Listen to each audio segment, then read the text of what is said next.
بسم اللہ الرحمن الرحیم 2022 میں سامنے آنے والے چند تکلیف دہ واقعات سے انتخاب اسلامی جمہوریہ پاکستان میں احمدیوں پر ہونے والے دردناک مظالم کی الم انگیز داستان مرتبہ ماہر محمد داؤد یو کے 2022 میں پاکستانی ریاست اور معاشرہ جماعت احمدیہ کو تکالیف پہنچانے میں گزشتہ سال سے بھی بڑھ گیا۔ اپریل میں پاکستان ڈیموکریٹک موومنٹ (PDM) اتحاد کی سربراہی کرتے ہوئے شہباز شریف نے اسلام آباد میں پاکستان تحریک انصاف کے عمران خان کی جگہ سنبھالی۔ پاکستان مسلم لیگ قاف کے پرویز الہی نے PTI کے ساتھ اتحاد کر کے پنجاب میں حکومت سنبھالی۔ پنجاب عدم برداشت، تعصب اور شدت پسندی کا گڑھ رہا جو کہ کئی مواقع پر سنگین صورت اختیار کر گئی۔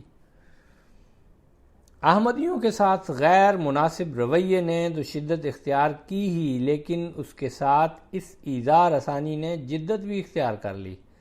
مثال کے طور پر ربوہ، جہاں سب سے زیادہ احمدی رہائش پذیر ہیں، وہاں ایک مدرسے سے فارغ التحصیل شقی القلب نے صرف چند سیکنڈ میں ہی ایک احمدی کو شناخت کر لیا جسے وہ پہلے نہیں جانتا تھا، اور دن دہاڑے سرعام چاقو کے وار کر کے کئی لوگوں کی موجودگی میں اسے شہید کر دیا۔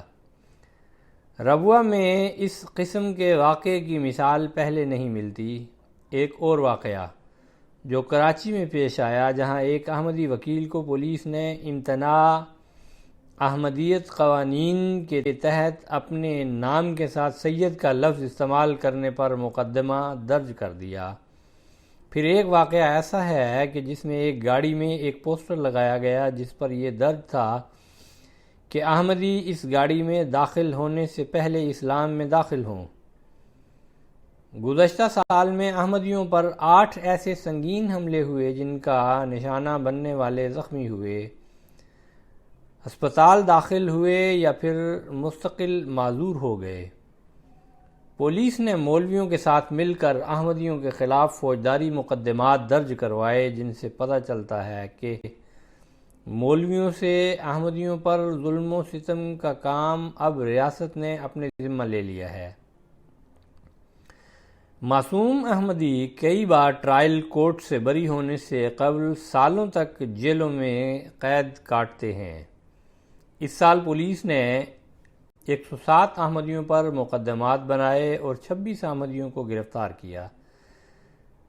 تقریباً تمام مقدمات من گھڑت، جھوٹے اور جعلی ہیں۔ ایک 65 سالہ احمدی خاتون پر تعزیرات پاکستان دفعہ 295A کے تحت مقدمہ بنایا گیا جس کی سزا 10 سال تک ہو سکتی ہے۔ مبینہ طور پر انہوں نے کسی جگہ پر آویزاں ایک احمدیہ مخالف اشتہار اتار دیا تھا۔ جماعت احمدیہ پاکستان کے متعدد عہدیداران پر توہین قرآن کی دفعہ 295C کے تحت مقدمات درج کیے گئے۔ ایک مجسٹریٹ نے جماعت احمدیہ کے ایک مرکزی عہدیدار کے خلاف 2 سال قبل قائم کیے جانے والے جھوٹے سائبر کرائم کے مقدمے میں PPC 295C کی شق شامل کر دی۔ اس تمام ظلم و ستم کے محرکات سیاسی ہیں۔ پاکستان میں زیادہ تر سیاسی جماعتوں کی قیادت احمدیہ مخالف رائے کو اپنی سیاسی تحریک کے لیے فائدہ مند خیال کرتی ہے۔ ضرورت کے تحت وہ اپنے تعصب اور جبر و استبداد کو چھپاتے نہیں ہیں، جیسا کہ مندرجہ ذیل حوالہ میں درج ہے۔ مسلم لیگ نون کے وفاقی وزیر خواجہ آصف نے ستمبر 2022 میں ٹویٹ کیا کہ قادیانیت اور صہیونیت اسلام کے دل میں خنجر پیوست کرنے کی ایک سازش ہے۔ پنجاب کے وزیر اعلیٰ پرویز الہی نے کہا کہ ہماری اس کے ساتھ کوئی دوستی نہیں اور نہ ہی کوئی راہ و رسم جو کہ حضرت محمد صلی اللہ علیہ وسلم کی خاتمیت پر یقین نہیں رکھتا۔ اگر وہ احمدی رہنا چاہتے ہیں تو رہیں ایک اقلیت کی صورت میں، اور اگر جانا چاہتے ہیں تو انہیں چلے جانا چاہیے۔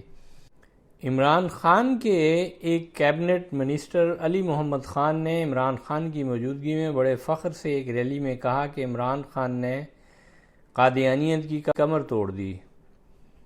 مسلم لیگ نون کے میاں جاوید لطیف نے ایک ویڈیو میں عمران خان پر احمدیت کا حامی ہونے کا الزام لگایا۔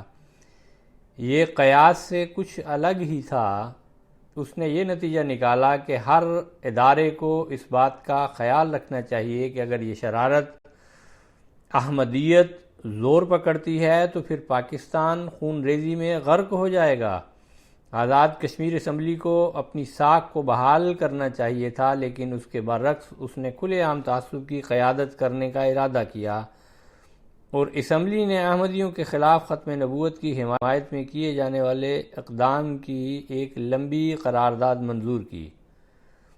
یہ چند واقعات کافی ہیں اور اس بات کا واضح اظہار کر رہے ہیں کہ ریاستی اداروں نے کون سا راستہ اپنایا ہے۔ جماعت احمدیہ کی مساجد مسلسل بے حرمتی کے واقعات کا شکار ہوئی ہیں۔ زیادہ تر واقعات میں پولیس اور انتظامیہ ہی اس توہین کی مرتکب ہوئی۔ 7 مساجد کو نقصان پہنچایا گیا جبکہ 3 کو نفرت انگیز تحریروں سے آلودہ کیا گیا۔ مولویوں کے انگیخت کرنے پر پنجاب انتظامیہ نے اس سال 173 احمدی قبروں کے کتبے مسمار کیے۔ شرپسندوں نے مزید 24 قبروں کی توہین کی۔ پشاور میں ان میں سے ایک پر انہوں نے انتہائی نفرت انگیز الفاظ قادیانی لکھ دیے۔ 25 سال قبل وفات پانے والے ایک احمدی کی قبر کو کھود کر ان کی باقیات کو باہر پھینک دیا گیا۔ عدلیہ اور وکلاء نے احمدیت کے معاملے میں منفی کردار ادا کیا۔ ہم ججوں کی عزت کرتے ہیں۔ بعض اوقات انہوں نے ہمیں ان کے توسط سے انصاف بھی ملا ہے، تاہم وہ پاکستانی معاشرے کا حصہ ہیں، اس لیے یہ ان کے لیے مشکل ہے کہ وہ قوم کے اوسط رویے سے قد کاٹھ میں بڑھ جائیں۔ ان کے مناسب حال احترام کو ملحوظ رکھتے ہوئے ہم صرف عدالتی خبروں کا اختصار کے ساتھ ذکر کرتے ہیں اور اپنی عمومی رائے دینے سے احتراز کرتے ہیں۔ پشاور کی ایک عدالت نے 2 افراد کو بری کر دیا جنہوں نے گزشتہ سال ایک احمدی ہومیوپیتھ ڈاکٹر کو ان کے کلینک میں شہید کر دیا تھا، جن میں سے ایک رنگے ہاتھوں پکڑا گیا تھا۔ 16 جنوری کو ڈان نے خبر دی ان لوگوں پر تحریف شدہ قرآن کا نسخہ دکھانے کا الزام لگایا۔ لاہور ہائی کورٹ احمدیہ جماعت کے گرفتار شدگان کی بعد از گرفتاری ضمانت نامنظور کرتی ہے۔ توہین آمیز مواد کی تشہیر قومی سلامتی کے لیے خطرہ ہے، مشترکہ کارروائی کی ضرورت ہوگی۔ لاہور ہائی کورٹ کے جج جسٹس شجاعت علی خان نے ایک معاند احمدیت مولوی حسن معاویہ کی درخواست سن کر وزیر اعظم اور وزیر اعلیٰ کے چیف سیکریٹریوں کو بلایا، جنہوں نے 2019 کے قرآن کریم کے غیر مصدقہ نسخوں کی اشاعت کرنے والے لوگوں کے خلاف کارروائی کرنے والے فیصلے کے متعلق اپنے اقدامات سے آگاہی دی۔ انتظامیہ نے ججوں کے کہنے پر ان اقدامات کی پیروی کی اور اعلیٰ احمدی قیادت کے چند ارکان کو ایسے مقدمات میں ملوث کیا گیا جن کی سزا عمر قید ہے، تاہم مندرجہ ذیل حقائق عدالت نے نظر انداز کیے۔ ان عدالتی کارروائیوں میں کسی احمدی کی بات نہیں سنی گئی۔ احمدیوں نے اس قانون کے اعلان کے بعد قرآن کی اشاعت نہیں کی۔ اس قانون سے قبل بھی احمدی جو قرآن کریم کی اشاعت کر رہے تھے وہ اصولوں کے مطابق غلطی سے پاک تھے۔ کسی ترجمے کو غیر مستند توہین آمیز مواد یا تحریف شدہ کہنا نہ تو درست ہے اور نہ ہی اس کا کوئی جواز پیش کیا جا سکتا ہے، کیونکہ صرف عربی متن ہی مستند، معیاری اور غلطی سے پاک ہوتا ہے۔ تمام ترجمے مختلف ہوتے ہیں اور کسی حد تک ایک دوسرے سے اختلاف رکھتے ہیں، چنانچہ جماعت احمدیہ کے ترجمے کے نسخے کو جامعہ الازہر کے معروف علماء نے درجہ بندی میں سب سے اوپر تصور کیا ہے۔ تعلیمی اداروں میں صورتحال بہت سے پہلوؤں سے غیر تسلی بخش رہی۔ انتظامیہ نے ختم نبوت کو نصاب میں شامل کر دیا۔ نیم سرکاری ایئر یونیورسٹی کے 2021-22 کی اسلامیات اور اخلاقیات کے مضمون میں ایک سیکشن بطور خاص احمدیوں کے خلاف شامل کیا، جس کا عنوان نبیوں کی مہر، قادیانیوں کا آئینی مقام ہے۔ پنجاب ضلع جھنگ کے 2 اسکولوں سے 18 احمدی بچوں کو ان کے عقیدے کی وجہ سے خارج کر دیا گیا۔ ایجوکیٹرز کے میٹریال کیمپس نے 4 بچوں کو خارج کیا۔ اسلام آباد میں ایک ہاسٹل سے 5 احمدی طلباء کو خارج کیا۔ ایمنسٹی انٹرنیشنل لمز چیپٹر کو پاکستان میں درگزر پر بات کرنے کے لیے احمدی مقرر کو سیمینار میں شرکت کرنے سے روک دینے کا کہا گیا۔ مندرجہ بالا واقعات تو صرف اشرافیہ کے متعلق تھے۔ متوسط طبقے میں نفرت انگیز پروپیگنڈا میں انتہائی شدت آ چکی ہے۔ مختلف جگہوں پر اسلامی موضوعات پر جلسے منعقد کیے جاتے رہے، جیسے کہ میلاد، ختم نبوت اور شان رسالت، لیکن مولویوں نے ان جلسوں کو ہمیشہ احمدیوں پر طعن و تشنیع اور نفرت انگیز فرقہ واریت کے لیے ہی استعمال کیا۔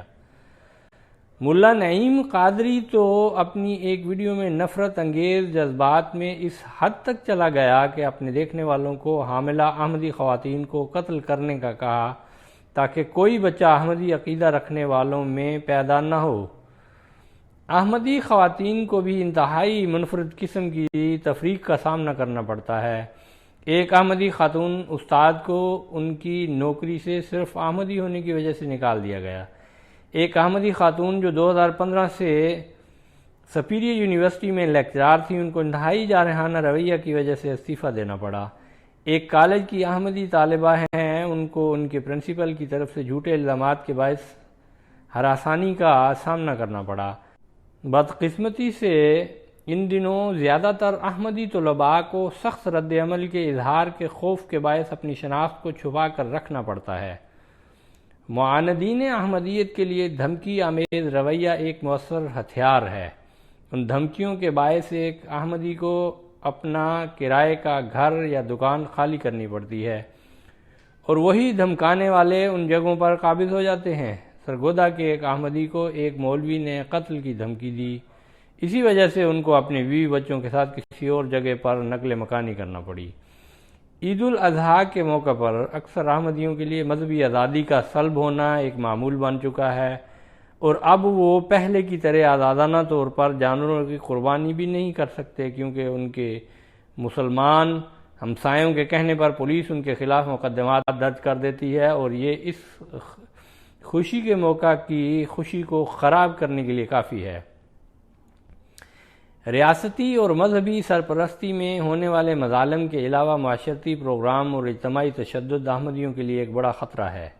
12,000 آدمی جو اکتوبر میں روا میں احمدیت مخالف ریلی میں جمع ہوئے، ان کا مقصد صرف کثیر احمدی آبادی والے شہر کو ہراساں کرنا تھا۔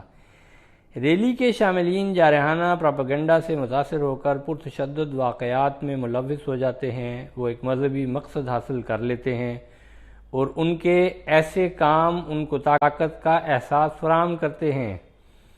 ربانی کالونی فیصل آباد میں ایک فسادی شخص ایک احمدی ٹریڈر کی دکان پر آیا اور دکان کے نام پر اعتراض کرنے لگا اور کہا کہ اس بورڈ کو ہٹایا جائے۔ اس کی بات کے انکار پر اس نے چند تحریک لبیک کے لوگوں کو بلایا، جنہوں نے آ کر اس احمدی کو زدوکوب کیا۔ اس کے بعد اس کو ہمیشہ کے لیے وہ دکان چھوڑنی پڑی۔ آواز شعیب خالد۔